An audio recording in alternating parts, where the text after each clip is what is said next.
आज बर्फीपुर के महाराज कृष्णदेव चोला शिकार पर निकले हैं। उनके पास उनके सैनिक थे और वह शिकार कर रहे थे। राजा ने एक शिकारी को बर्फीपुर के बाघ को मारते हुए देखा। तभी राजा ने अपनी तलवार निकाली और उसे मार गिराया। उसी वक्त किसी ने राजा पर जाल फेंका और राजा को कहीं ले गए। राजा के सिपाही घबरा उठे और बहुत डर गए। सिपाहियों ने राजकुमार अगस्त्य को आकर सब कुछ बताया। अगस्त्य ने हुक्म दिया कि यह बात राज्य में नहीं फैलनी चाहिए और राज्य के बाहर तो बिल्कुल नहीं। अगस्त्य ने अर्जुन को बुलाया और बोला, अर्जुन, इस बार तुम्हें महाराज को ढूंढना होगा और मुझे राजपाट संभालना होगा, क्योंकि शत्रुओं को पता नहीं चलना चाहिए कि महाराज गायब। अगस्त्य दरबार में काम संभालने लगा। वहां अर्जुन महाराज को ढूंढने निकल पड़ा। उसे कुछ नहीं समझ आ रहा था। चलते चलते अर्जुन वहां पहुंचा जहां से महाराज गायब हुए थे। अब वह छानबीन करने लगा और उसने पाया कि वहां एक मुहर पड़ी है। दूसरे राज्यों के गुप्तचर ये जान चुके थे कि कृष्णदेव चोला का अपहरण हो चुका है और यह बात उसने गांव वालों को बता दी, जिससे लोगों में अफरा तफरी मच गई। गांव का मुखिया कुछ लोगों के साथ दरबार पहुंचा तो अगस्त्य ने उन्हें बुलाया और उनको समझाया कि इस वक्त बर्फीपुर एक साथ रहना बहुत जरूरी है। अगस्त्य ने उनसे अपील की कि वह शांत रहें और हमारा साथ दें। ये बात हर राज्य के गुप्तचर एक दूसरे तक पहुंचा रहे थे और महाराज कृष्णदेव के अपहरण की बात अब सब राज्यों में पहुंच चुकी थी। बर्फीपुर एक आसान चुनौती था उन्हें जीतने के लिए। अगली शाम को घीपुर के महाराज अगस्त्य से मिलने आए और उन्होंने आने वाले दशहरे के लिए बर्फीपुर के लिए कुछ तोहफे और एक बड़ा घी का मटका लेकर आए।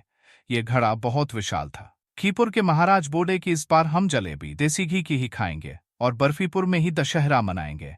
अगस्त्य ने इसे स्वीकार कर लिया। वहां अर्जुन उसे मोर को लेकर इसकी छानबीन कर रहा था कि वह कहाँ की मोहर है। तो अचानक उसे एक लड़का मिला जो वहीं पर रहता था। अर्जुन ने उसे पूछा, क्या तुम इस मोहर को पहचानते हो? लड़के ने मोहर को ध्यान से देखा और बोला, यह तो सोनपुर की मोहर है, क्योंकि यह शुद्ध सोने की बनी हुई है। तो अर्जुन ने उसे सोनपुर का रास्ता पूछा और वहां से चल दिया। वहां अगस्त्य ने उस घड़े पर नजर रखने के लिए सिपाही खड़े कर दिया और उसमें से घी निकालकर जलेबियां पकाने लगे, लेकिन अगस्त्य बहुत सतर्क रह रहा था। अब अर्जुन सोनपुर में पहुंच गया और उसने देखा कि सोनपुर में बहुत धन है और सोने की कोई कमी नहीं है। फिर वह सोचने लगा कि इन्होंने किस बात के लिए महाराज का अपहरण किया होगा। अर्जुन अलग भेष में था और तो उसके गुप्तचरों ने उसे बताया कि महाराज को सोनपुर की हद से बाहर ले जाया गया है। गुप्तचर से अर्जुन को पता लगा कि उनके महाराज को किसी कबीले के लोग लेकर गए हैं ताकि उनकी बलि दी जा सके, और बर्फीपुर के राजा सबसे पवित्र थे। महाराज लघुशंका के बहाने इधर उधर हुए और अपना मुकुट वहां गिरा दिया। अर्जुन जब सोनपुर की सीमाओं पर आया तो उसे महाराज का मुकुट मिला और वह समझ गया कि महाराज नजदीक है। वह तुरंत वहां से भागा। वह जंगल की ओर गया और उसने महाराज को ढूंढ लिया। वह अपनी सेना के साथ महाराज को बचाने के लिए आया और उन्होंने उन कबीले के लोगों को बंदी बना लिया। तभी अगस्त्य और घीपुर के राजा दशहरे की तैयारी कर रहे थे। उधर महाराज ने अपनी वापसी आरंभ कर दी थी। दशहरे की रात से एक रात पहले घीपुर के राजा ने अपने सैनिकों को बाहर निकलने को बोला। यह सब कुछ अगस्त्य के गुप्तचर ने देख लिया और अगस्त्य को बता दिया। अगस्त्य ने इस पल ही जाकर अपने सैनिक भेजे और उनको बंधक बना लिया और घीपुर के राजा को भी बंधक बना लिया।